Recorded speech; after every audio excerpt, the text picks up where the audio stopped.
우리는 모두 주님을 믿는 그리스도인들입니다.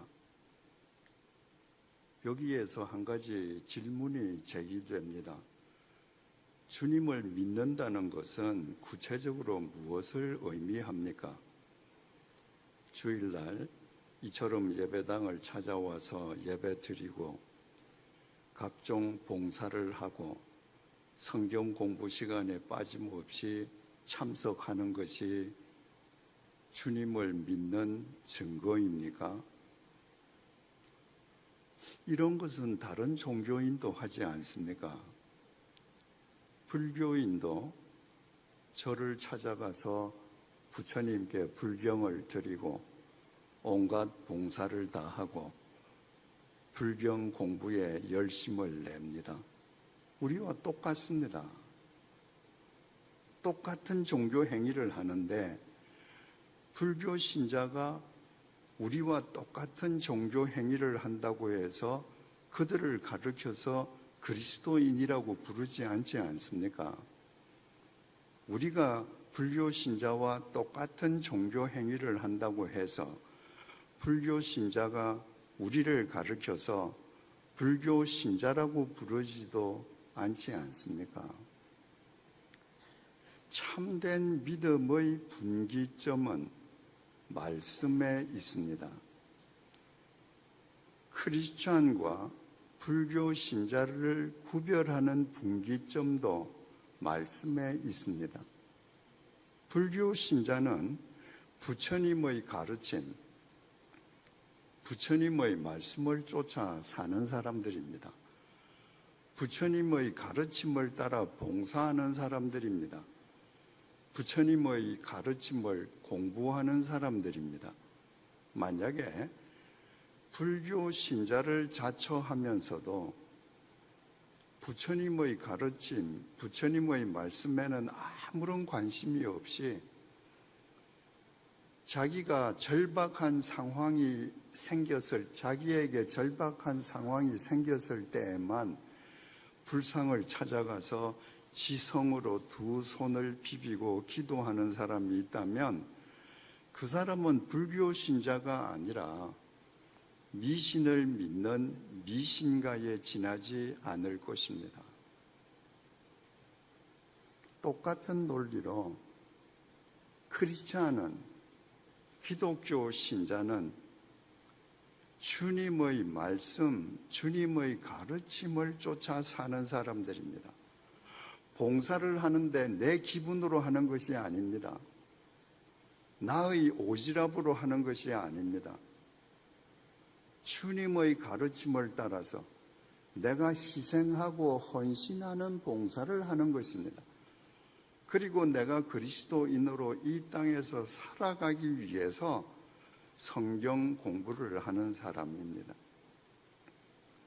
주님의 말씀을 쫓아 사는 데에는 아무런 관심도 없이 그저 주일이면 예배당에 찾아와서 습관적으로 예배드리고 봉사하고 자기 기분 내키는 대로 봉사 행위에 종사하고 성경 공부하고 말씀과는 등지고 살면서 종교 행위에만 열심히다가 급박한 일을 당했을 때 예배당에 나와서 무릎을 꿇고 눈물을 흘리면서 주님께 기도하는 사람이 있다면 그 사람 역시도 미신을 쫓는 미신가에 지나지 않을 것입니다.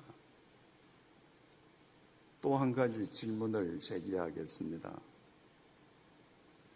내가 평생 예수를 믿었는데, 내가 평생 교회를 다녔는데 왜 내 삶이 변화되지 않습니까?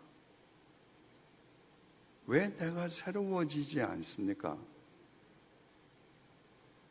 내가 예배드리고 봉사하고 성경 공부에 참석하는 종교 행위만 할 뿐 예수님의 말씀대로 살지 않기 때문입니다.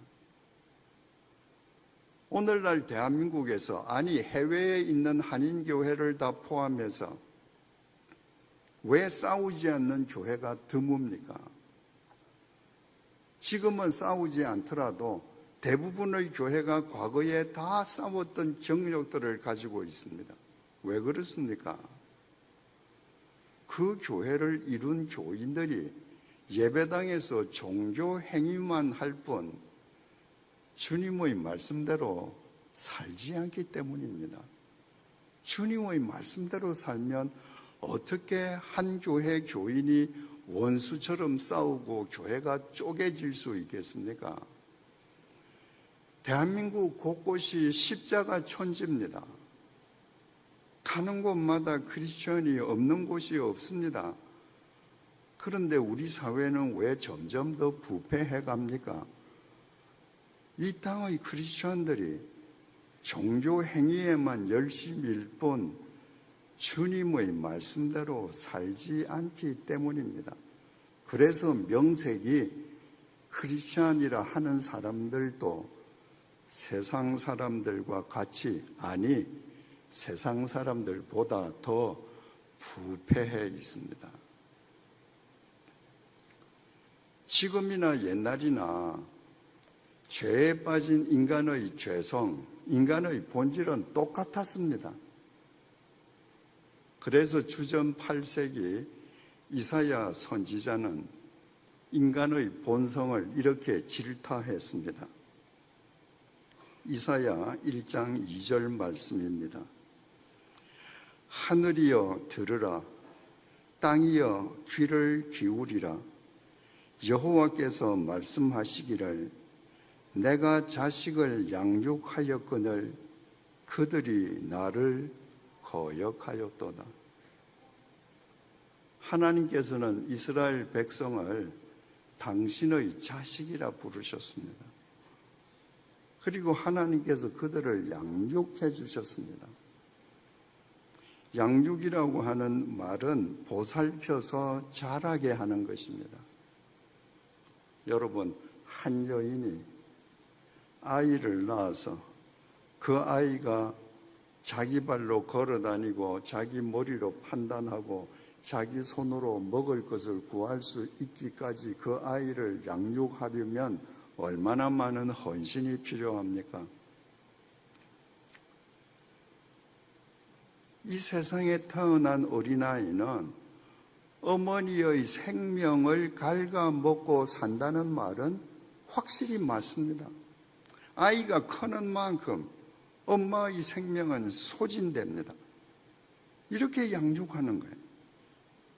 하나님께서 이스라엘 백성을 그렇게 양육하셨다고만 해도 감동적인데, 히브리어 원문을 보면 우리 성경은 양육이라고 한 단어만 나오지만 히브리어 원문에는 한 단어가 아니라 하나님께서 이스라엘 백성을 자기의 자식으로 가달 그리고 룸 하셨다고 두 단어가 나옵니다.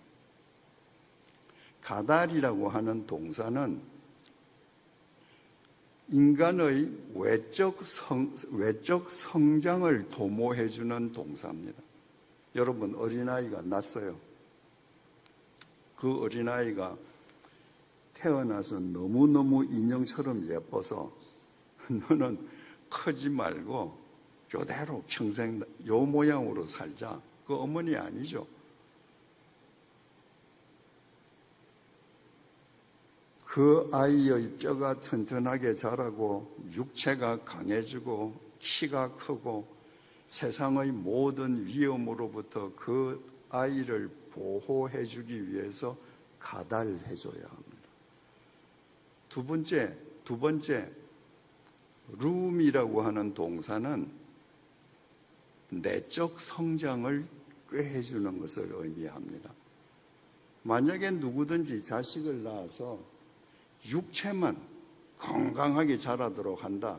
이거는 자기 자식을 언젠가는 썩어 문드러질 고기 덩어리로 만드는 겁니다.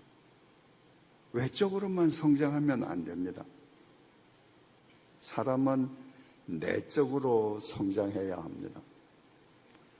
맑은 정신, 밝은 영혼, 바른 가치관, 옳은 도덕관, 지혜, 용기, 인내심, 그 모든 것이 생활화하게끔 가르치고 본이 되어야 합니다. 하나님께서 그렇게 하셨다는 거예요.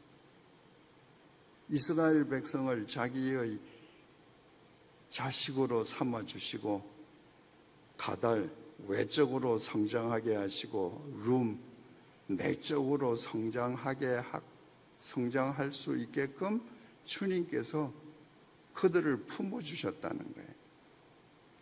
여러분, 세상에 많은 민족이 있는데 하나님께서 이스라엘 백성을 당신의 자녀로 삼으시고 그렇게 가달하시고 루음하셨다면 얼핏 생각에 이스라엘 백성은 하나님께서 당신의 자녀로 삼으시고 그렇게 지극정성으로 외적, 내적 성장을 꾀하도록 이끌어 주실 만큼 이스라엘 백성들이 멋졌겠구나. 천만의 말씀입니다. 신명기 7장 7절입니다. 여호와께서 너희를 기뻐하시고 너희를 택하심은 너희가 다른 민족보다 수효가 많기 때문이 아니니라. 너희는 오히려 모든 민족 중에 가장 적으니라. 여러분, 이스라엘 민족은 이 세상 모든 민족 중에 가장 강하고 수효가 가장 많은 매혹적인 민족이 아니었습니다. 이 세상 모든 민족 중에서 가장 수효가 작고 보잘것없는 미약한 민족이었습니다. 하나님의 자녀가 그들 스스로 될 만한 자격이 전혀 없었습니다. 그럼에도 불구하고 하나님께서 오직 당신의 사랑으로 그들을 자녀로 품어주시고 가달해 주시고 룸해 주셨습니다. 또 하나님께서는 에스겔서를 통해서 이렇게도 말씀하셨습니다. 에스겔서 16장 4절에서 7절 상반절입니다. 내가 난 것을 말하건대 내가 날 때에 내 배꼽줄을 자르지 아니하였고 너를 물로 씻어 정결하게 하지 아니하였고 내게 소금을 뿌리지 아니하였고 너를 강도로 싸지도 아니하였나니 아무도 너를 돌보아 이 중에 한 가지라도 내게 행하여 너를 불쌍히 여긴 자가 없었으므로 내가 나던 날에 내 몸이 천하게 여겨져 내가 들에 버려졌느니라. 내가 내 곁으로 지나갈 때에 내가 피투성이가 되어 발짓하는 것을 보고 내게 이르기를 너는 피투성이라도 살아있으라. 다시 이르기를 너는 피투성이라도 살아있으라 하고 내가 너를 들의 풀같이 많게 하였느니라. 하나님께서는 이스라엘 백성을 죄 중에 빠져서 죄 가운데 허우적거리는 그 이스라엘 백성을 태어나자마자 버려진 피투성이 신생아에 비유하셨습니다. 여러분, 길을 가다가 누구가 버린 피투성이 신생아가 있으면 대부분 그냥 지나가던가 아니면 요즘처럼 복지가 잘 되어 있을 때는 복지기관에 전화하고 복지사가 오는 걸 보고 자기는 갈 겁니다. 그 피투성이를 모든 사람이 탯줄도 끊어주지 않고 소금도 뿌려주지 않고 그냥 피투성이를 버렸는데 하나님께서는 그 피투성이를 품으셔서 가달해 주시고 룸해 주셔서 들의 풀처럼 많게 해 주셨다. 여러분, 땅과 벗하면서 사시는 분들은 들의 풀처럼 많게 해주셨다. 그 표현을 아실 거예요. 풀 무섭게 번식합니다. 그 오죽하면 비 오는 날 오늘 풀을 깎았는데 풀을 깎으면서 돌아보면 뒤에 또 난다 그러잖아요. 풀은 이렇게 번식합니다. 하나님께서 그 피투성이를 이렇게 번식할 수 있도록 가달하시고 룸해 주셨습니다. 그렇다면 여러분, 상식적으로 이 세상에서 가장 보잘것없는 민족, 피투성이로 내버린 그 민족을 하나님께서 그처럼 품어주셨다면 그 사람들은 하나님의 말씀에 순종하면서 살아야 되지 않겠습니까? 하나님의 말씀대로 살아야 되지 않겠습니까? 이사야 1장 2절을 다시 보시겠습니다. 하늘이여 들으라, 땅이여 귀를 기울이라. 여호와께서 말씀하시기를 내가 자식을 양육하였거늘 그들이 나를 거역하였도다. 그 보잘것없었던 민족이, 그 피투성이로 벌어졌던 그 민족이 하나님께서 들의 풀처럼 많게 해주시고 나니까 하나님을 거역했습니다. 우리말 거역하다라고 번역된 히브리어 동사 파샤는 반항하다, 반란을 일으키다. 여러분, 쉽게 말해서 하나님께 구태타 일으켰다는 거예요. 인간이 하나님께 구태타를 일으킨다면 어떻게 구태타를 일으킵니까? 탱크를 동원하고 미사일을 동원하고 하늘의 제트기를 동원해서 하나님께 구태타를 일으킵니까? 아닙니다. 하나님에 대한 구태타는 하나님의 말씀을 거역하는 겁니다. 하나님의 말씀을 거역하는 것 자체가 하나님 그 존재에 대한 반란입니다. 왜? 하나님이 말씀으로 세상을 창조하시고 하나님은 말씀이시거든요. 그러니까 하나님의 말씀에 거역하고 하나님의 말씀에 반항하는 것, 하나님의 말씀에 반란을 일으키는 것, 그게 곧 하나님을 짓밟는 겁니다. 누가? 하나님으로부터 구원받은 이스라엘 백성이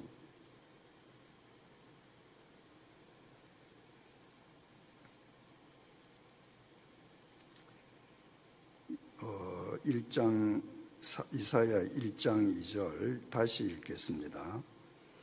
하늘이여 들으라, 땅이여 귀를 기울이라. 여호와께서 말씀하시기를 내가 자식을 양육하였거늘 그들이 나를 거역하였도다. 우리말 성경을 보면 여호와께서 말씀하시기를, 이 표현이 뒤에 있는 표현, 내가 자식을 양육하였거늘 그들이 나를 거역하였도다에 걸려 있는 것처럼 보입니다. 히브리 원문에는 그렇게 되어 있지 않습니다. 히브리 원문을 그대로 한글로 번역을 해보겠습니다. 하늘이여 들으라, 땅이여 귀를 기울이라. 왜냐하면 여호와께서 말씀하시기 때문이다. 지금 여호와께서 말씀하시기 때문이에요.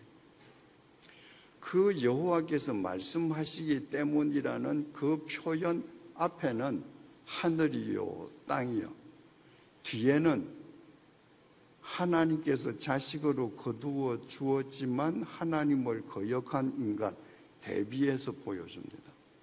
여러분, 하늘과 땅 하나님께서 당신의 말씀으로 창조하셨습니다. 하늘과 땅은 한 번도 하나님의 말씀을 거역하지 않습니다.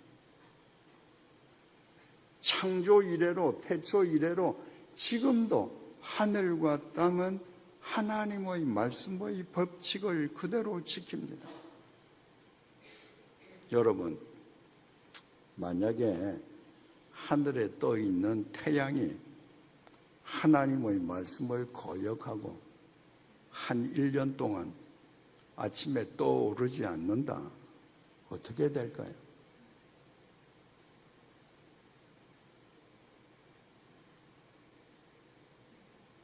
(1년 12달) 동안 하늘에서 비가 쏟아진다. 노아의 홍수는 단 40일 동안. 여러분 이번에 저 남부 지방에서 비 온 거 보셔요. 이틀을 왔습니까? 사흘을 왔습니까? 단 몇 시간 집중 호우인데 다 잠겼습니다. 그러니까 노아의 그 홍수 때에 40일 밤낮으로 비가 오면 엄청나죠. 그런데 여러분, 1년 365일 동안 이 자연계가 하나님의 말씀을 버리고 계속 비가 온다면 어떻게 될까요? 저희 집 마당에 붉은 단풍나무가 심겨져 있습니다. 아주 보기가 좋습니다. 3년 전인가 원주도 그랬는지 모르겠습니다만은 제가 살고 있는 그 경상도 지역은 53일 동안 비가 연속적으로 왔습니다. 기상대 창설 이래 그 지역에서 53일 동안 비가 온 건 처음이었습니다. 53일 동안 비가 오고 나니까요, 붉은 단풍나무가 초록색으로 바뀌었습니다. 3년 전에 그랬는데 아직도 초록색입니다. 52일 동안 비가 밤낮으로 온 거 아니에요. 그냥 많이 왔다가 부실부실 왔다가 이게 52일만 와도 나무 색깔 자체가 변해버리는데 1년 온다? 하늘에 있는 온갖 행성들이 하나님의 말씀을 거역해서 궤도를 벗어나서 지 마음대로 움직이고 서로 충돌한다? 어떻게 될까요? 땅이 하나님의 말씀을 거역해서 저 산에 심겨져 있는 나무들이 지 발로 전부 다 뚜벅뚜벅 걸어와서 도시를 점령해버린다. 어떻게 할 겁니까? 모든 나무가 단 하나의 과실도 맺어주지 않고 땅이 채소를 생산해주지 않는다. 어떻게 하겠습니까? 여러분, 우리가 도덕적이든 비도덕적이든 우리가 선량한 사람이든 악한 사람이든 지금 이렇게 살아있는 것은 하늘과 땅이 하나님의 말씀을 그대로 지키고 있기 때문입니다.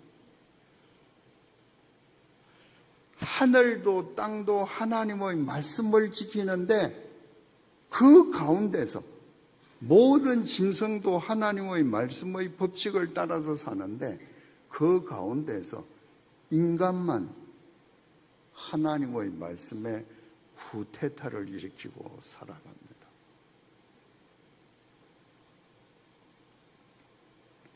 이사야 1장 3절입니다. 소는 그 인자를 알고 나귀는 그 주인의 구유를 알건만은. 여러분, 소가 어떻게 자기 인자를 아나요? 나귀가 많은 구유가 있는데 어떻게 자기 주인이 자기에게 밥 주는 구유를 어떻게 아나요? 주인의 음성으로 압니다.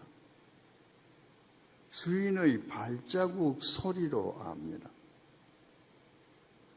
주인의 말로 압니다. 주인의 말, 주인의 음성, 주인의 발자국 소리, 그게 모두 다 소나 나귀한테는 그게 주인의 언어예요. 소나 나귀는 그 언어를 알아듣는 겁니다. 그래서 소는 주인의 말에 복종합니다. 이랴, 가시오. 소가 구태다 일으킵니까? 저희 집에 개가 2마리 있습니다. 이번 여름 얼마나 더웠습니까? 한낮에 무더위에 얘들 마당에서 잠잡니다. 제가 걸어가면요, 안 깹니다. 제 발자국 소리를 알거든요. 다른 사람이 저 골목에 나타나죠. 그렇게 처져서 잠을 자다가 벌떡 일어납니다. 우리 집으로 들어가는 골목으로 우리 부부 차가 들어가면 개들이 안 짖습니다. 환영합니다. 다른 사람 차가 들어오면 벌떡 일어나서 짖습니다. 그들도 주인의 음성과 주인의 말과 주인의 발자국 소리와 심지어 주인의 자동차 소리도 압니다.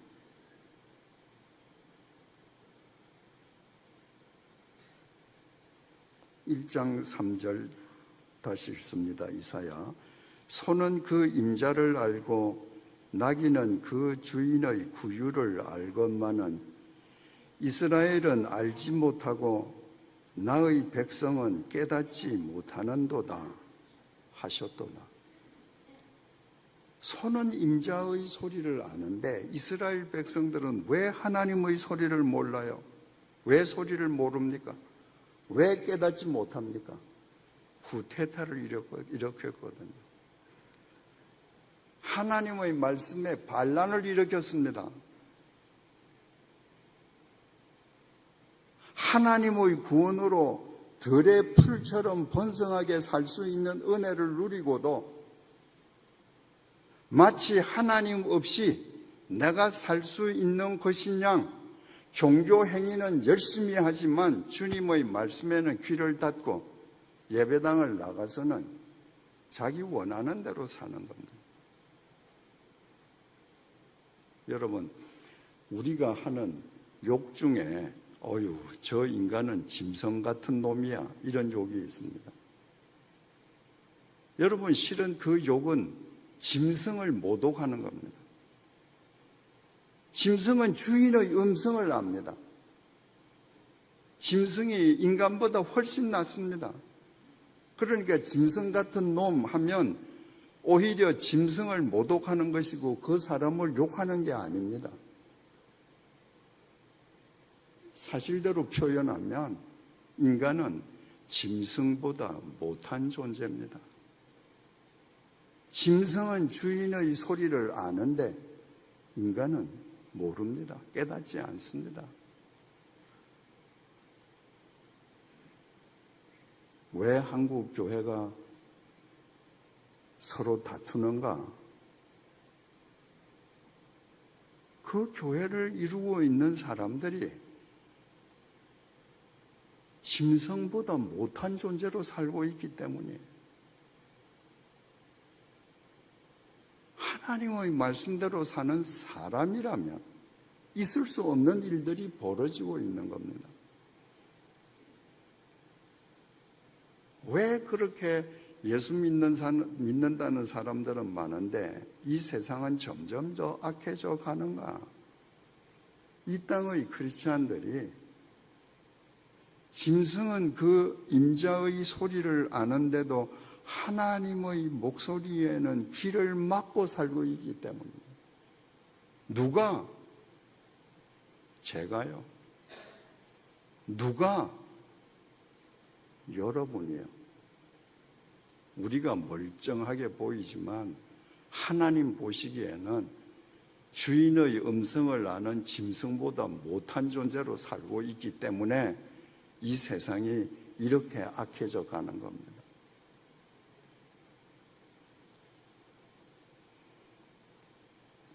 바울 사도가 로마서 10장 17절을 통해서 이렇게 증언했습니다. 그러므로 믿음은 들음에서 나며 들음은 그리스도의 말씀으로 말미암았느니라. 이 구절만 딱 떼놓고 보면 그저 믿음이라고 하는 것은 그리스도의 말씀만 많이 들으면 되는 거구나, 또 실제로 그렇게 설교하고 성경 공부하시는 분들이 있습니다. 그런데 이 앞구절을 보면 전혀 그런 의미가 아니라는 걸 알게 됩니다. 로마서 10장 16절입니다. 그러나 그들이 다 복음을 순종하지 아니하였도다. 인간들이 복음을 쫓아 살지 않았다는 거예요.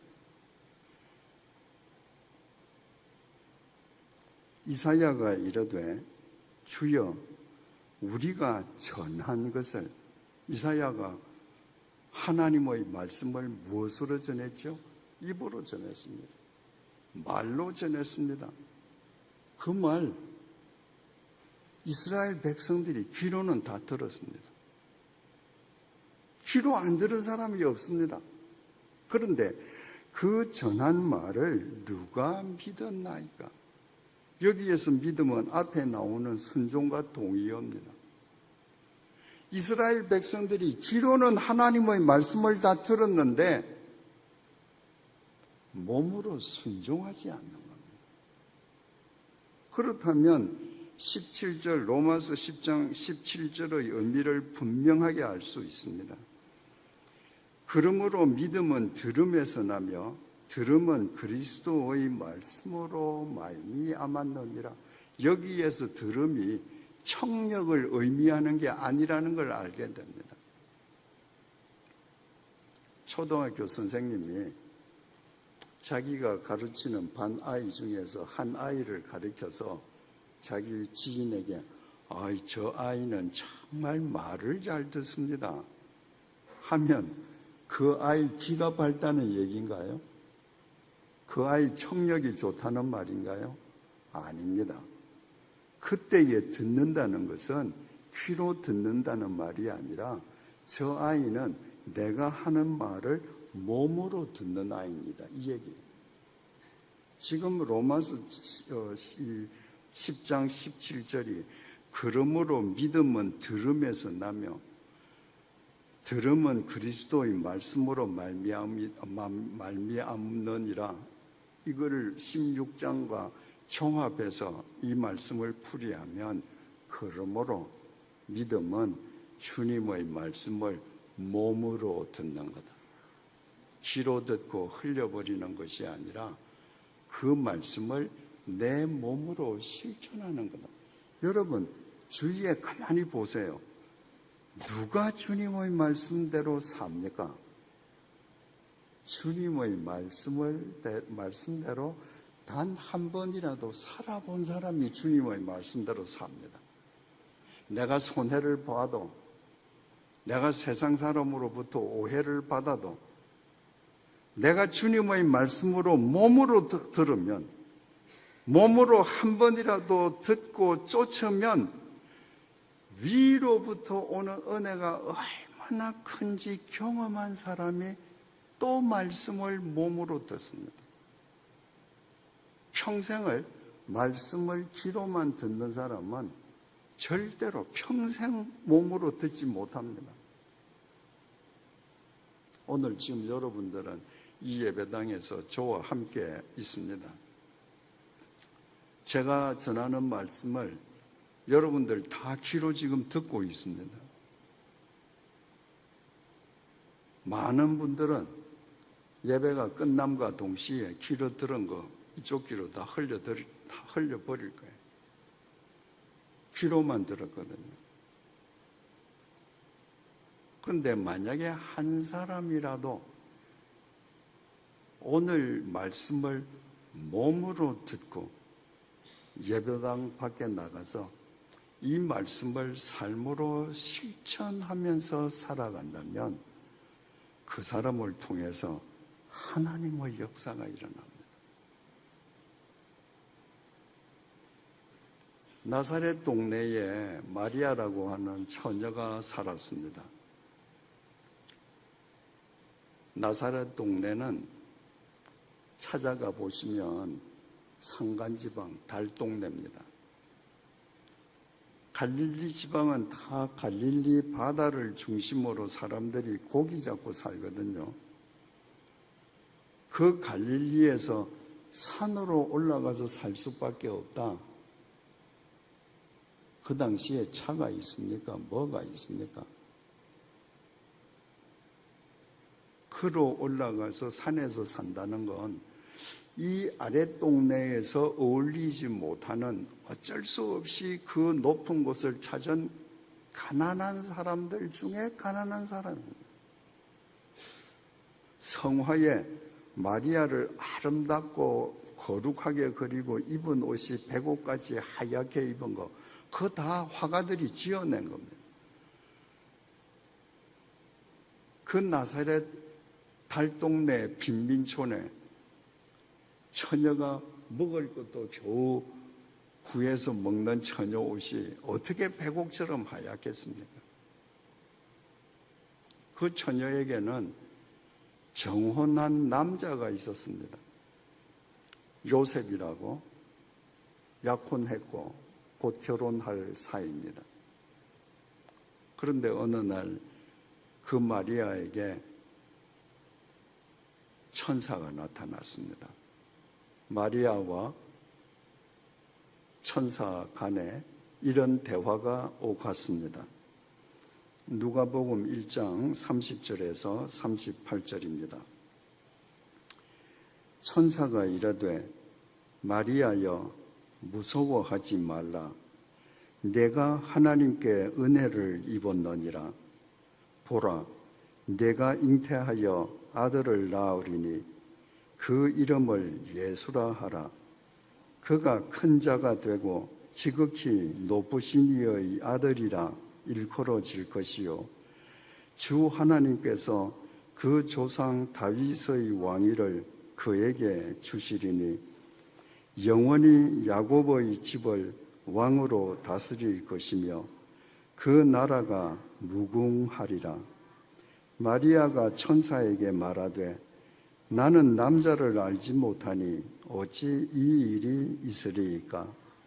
천사가 대답하여 이르되 성령이 내게 임하시고 지극히 높으신 이의 능력이 너를 덮으시리니 이러므로 나실 바 거룩한 이는 하나님의 아들이라 일컬어지리라. 보라, 내 친족 엘리사벳도 늙어서 아들을 배었느니라. 본래 임신하지 못한다고 알려지니가 이미 6달이 되었나니 대저 하나님의 모든 말씀은 능하지 못하심이 없느니라. 마리아가 이르되 주의 여종이오니 말씀대로 내게 이루어지이다 하매 천사가 떠나가니라. 천사가 어마어마한 얘기를 했습니다. 네가 하나님 성령의 능력으로 아이를 잉태할 텐데 그 아이는 하나님의 아들이다.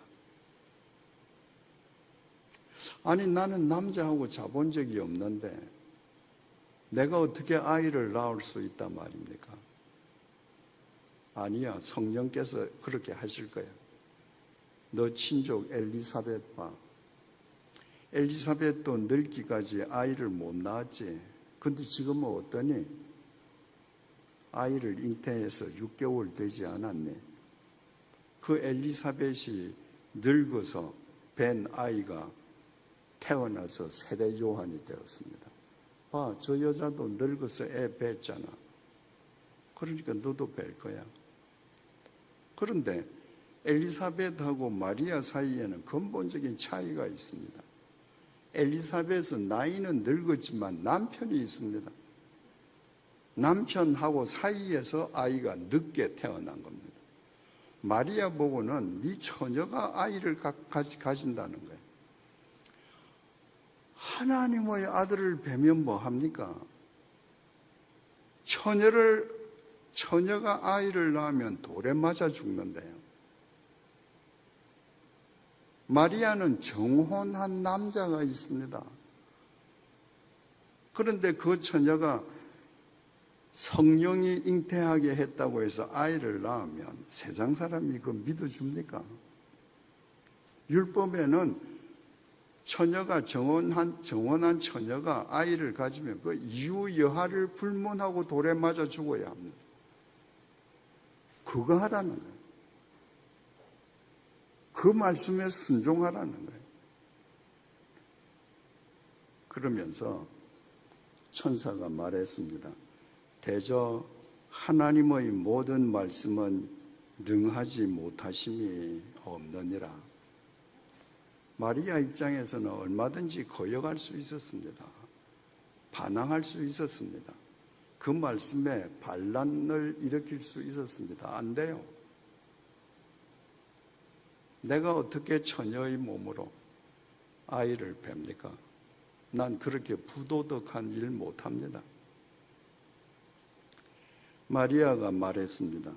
주의 여종이오니 말씀대로 내게 이루어지이다.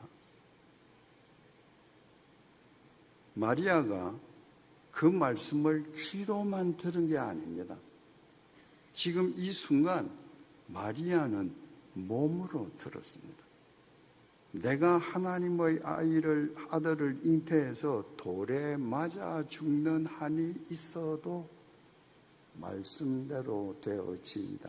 생명을 걸었습니다. 그 말씀을. 이것이 믿음입니다. 말씀은 마리아처럼 귀로 듣는 것이 아니라 몸으로 듣는 것입니다. 오늘 본문 요한복음 14장 21절입니다. 나의 계명을 지키는 자라야 나를 사랑하는 자니. 여러분 주님 사랑합니까? 11조 내면서 사랑합니다 합니까? 금반지 빼면서 주님 사랑합니다 합니까? 내가 예배에 매일 참석해서 주님 사랑합니다 합니까? 그거 아닙니다, 여러분. 나의 계명을 지키는 자라야 나를 사랑하는 자니. 계명을 뭐로 지킵니까? 귀로 지킵니까? 입으로 지킵니까? 아닙니다.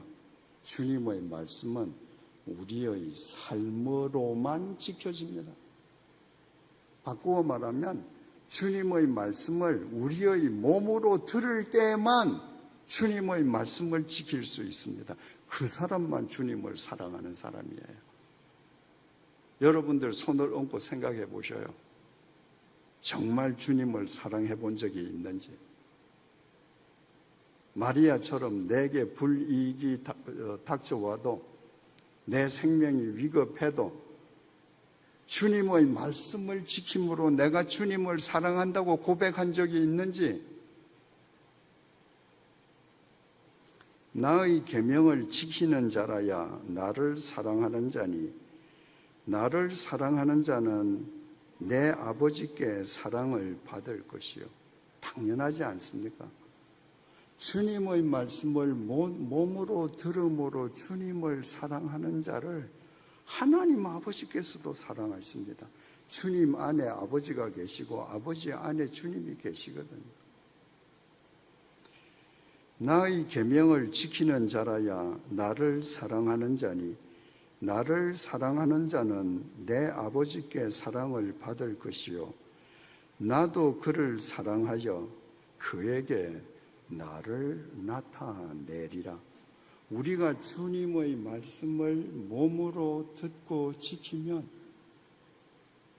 나를 통해서 주님이 나타나신다. 바꾸어 말해서 로고스이신 주님이 내가 그 말씀을 지킬 때 내 삶을 통해서 그 말씀이 육화된다. 인카네이션 된다.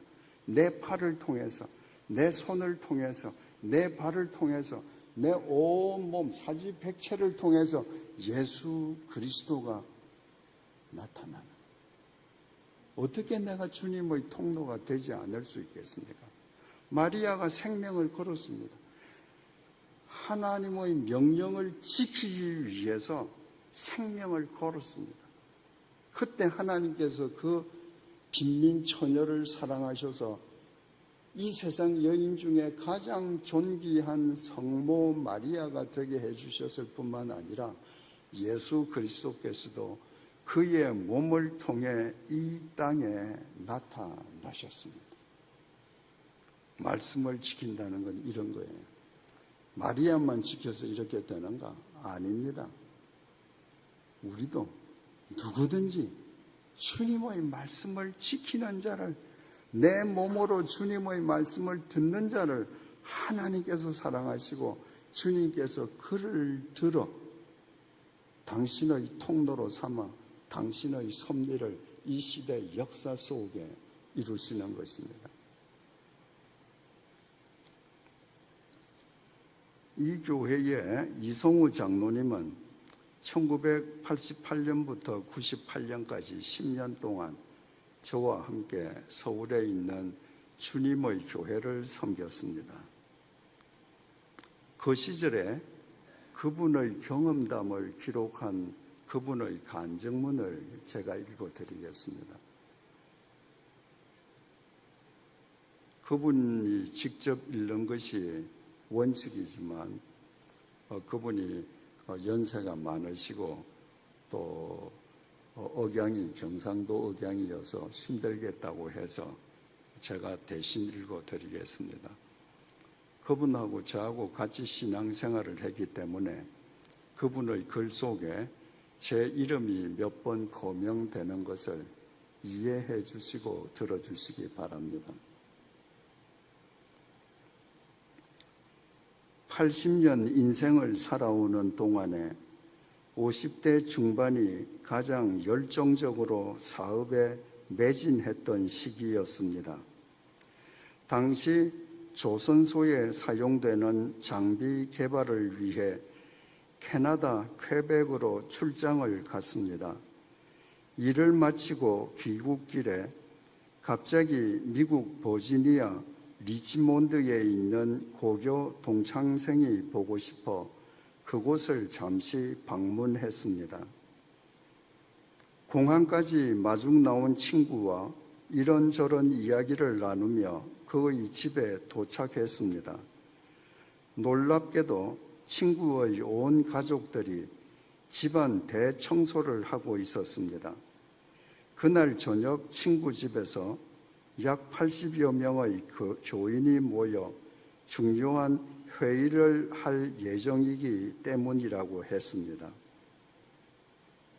사연인즉 친구가 다니는 교회가 8여 년 전 원로 목사가 후임 목사를 청빙한 이후부터 분쟁이 일어나 원로 목사 편과 후임 목사 편으로 나뉘어진 교인들은 주일 예배를 따로 드리면서 서로 상대방에게 예배당을 나가라고 격렬하게 다투고 있었습니다.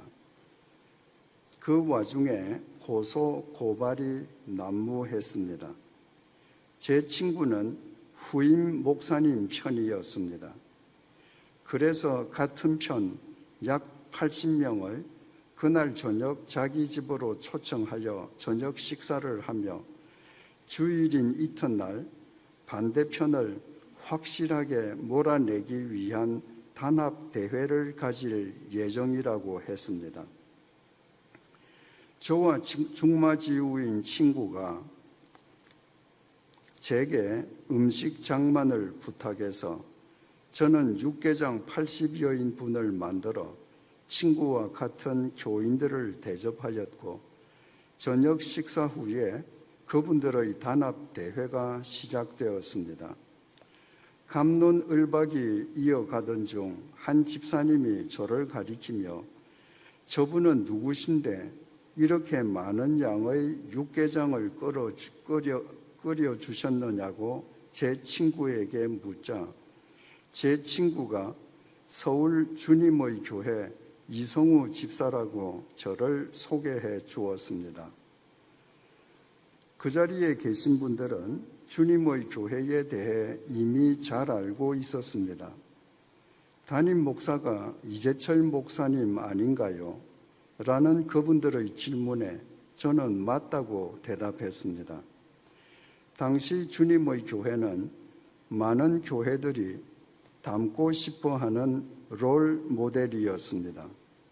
또 이재철 목사님의 책들은 해외에서도 많은 교인들에게 영적 도움을 주고 있었습니다.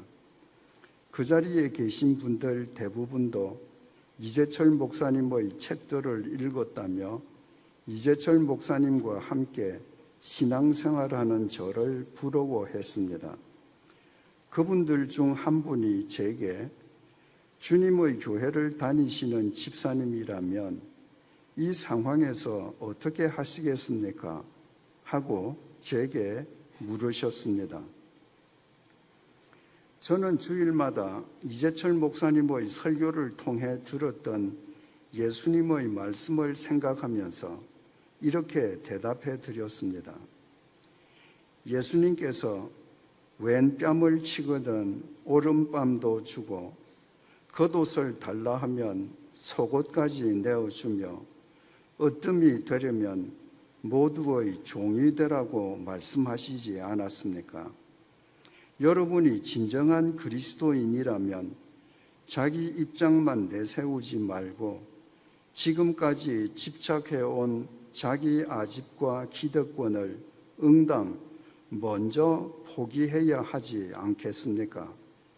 그래서 이번 기회를 여러분께서 하나님의 말씀과 사랑을 몸소 실천하는 기회로 삼으셔야 하지 않겠습니까? 만약 그렇게 하신다면 살아계신 하나님께서 한치의 오차도 없이 여러분을 책임져 주시지 않겠습니까? 이렇게 짧게 대답한 저는 먼저 방에 들어가 일찍 잠자리에 들었습니다. 그분들의 단합대회는 자정이 넘도록 끝나지 않았습니다. 주일인 이튿날 주일 예배를 드리기 위해 친구와 함께 친구가 다니는 교회에 갔습니다. 놀랍게도 어제 친구 집에서 상대편을 오늘 내쫓기 위해 단합대회를 했던 후임 목사편 교인들이 밤새 준비한 큰 시루떡을 들고 와서는 원로 목사편 교인들에게 그동안 우리가 미안했다며 여러분이 원하는 대로 오늘부로 우리가 예배당을 나가겠다고 말했습니다. 그러자 어젯밤까지 서로 상대방을 내쫓기 위해 혈안이었던 양편 교인들이 하룻밤 사이에 회개와 사과의 눈물을 흘리며 서로 손을 맞잡고 비록 헤어지더라도 더욱 신앙생활을 잘 하자며 화해하는 것이었습니다. 그 전날 밤 저는 상대를 내쫓기 위해 단합대회까지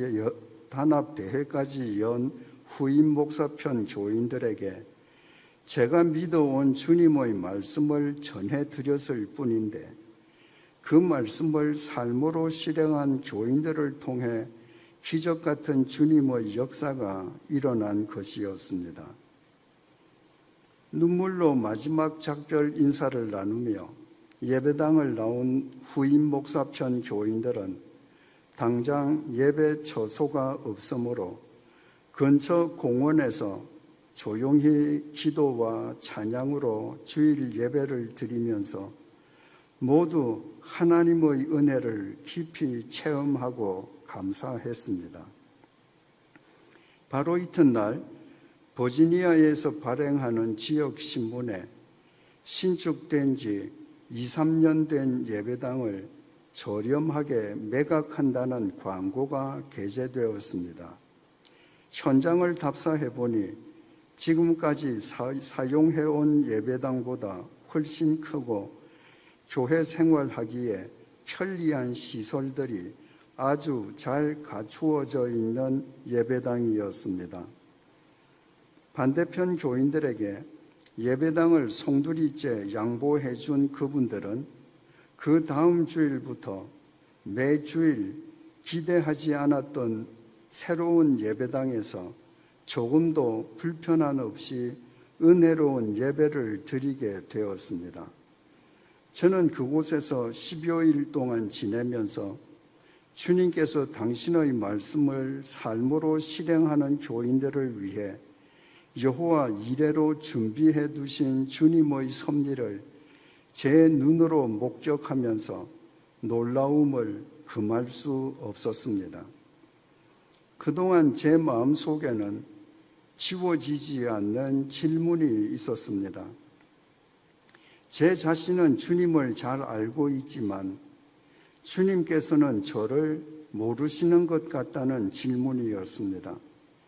제가 절박한 심정으로 주님께 울부짖을 때에도 주님께서는 저를 모르시는 것이 아닌가 하는 생각이 들 때가 많았습니다. 그러나 서로 원수처럼 싸우던 교인들이 저를 통해 화해하는 것을 확인하는 순간 주님의 세미한 음성이 저를 사로잡았습니다. 내가 왜 너를 모르겠니? 내가 초등학교 1학년 때 대구의 작은 교회 뒷자리에서 조그마한 두 손을 모으고 처음으로 나를 부르기 전부터 내가 너를 선택하였는데 너는 왜 내가 너를 모른다 하느냐? 그날 저는 주님께 얼마나 죄송했는지 모릅니다.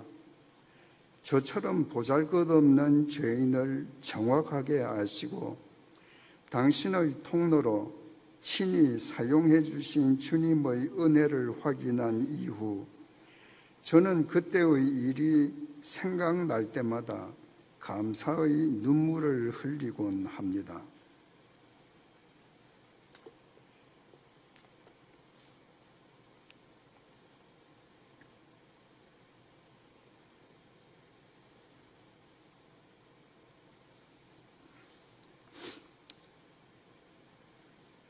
요한복음 14장 21절입니다.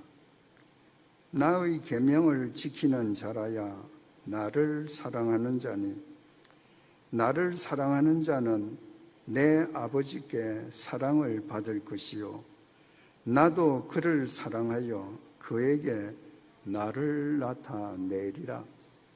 30년 전 주님의 말씀을 귀가 아니라 삶으로 들으려 애쓰던 이성우 장로님을 통해서 주님께서 역사하심으로 어젯밤까지 서로 원수처럼 싸우던 양편이 주님의 이름으로 화해했습니다.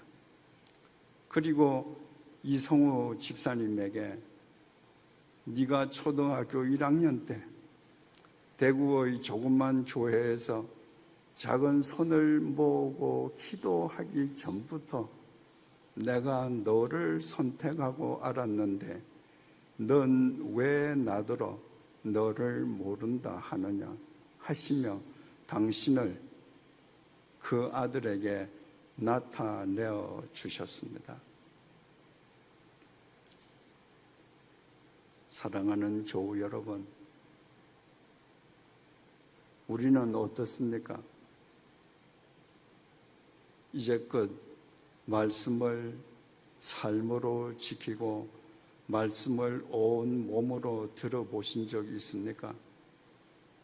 우리가 이왕 예수 믿으려면 진짜 예수쟁이가 되어야 되지 않겠습니까? 귀로 듣고 흘려버리는 하나님의 말씀을 거역하는 구태타는 이제 멈추십시다. 오늘 이 순간부터 하나님의 말씀을 온 몸으로 듣고 하나님의 통로가 되십시다. 그때 우리의 삶 속에서 주님께서 나타나시고 우리의 삶을 통해 이 시대의 역사 속에 당신의 섭리를 이루어 가실 것입니다. 기도하시겠습니다.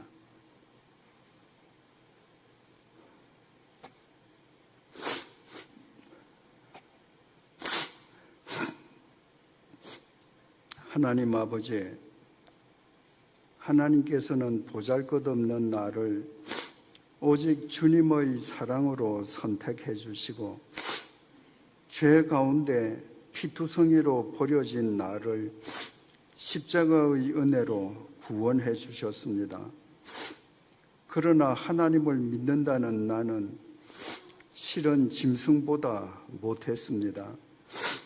소는 그 임자를 알고 나귀는 그 주인의 구유를 알건만 하나님을 믿는다는 나는 날마다 하나님의 말씀을 거역하고 배반하며 순간마다 하나님의 말씀에 반란을 일으켜 왔습니다.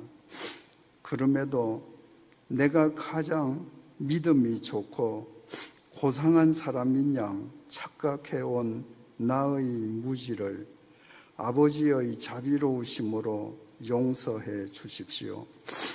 이제부터 온 몸으로 주님의 말씀을 듣고 온 삶으로 주님의 말씀을 지키게 해 주십시오.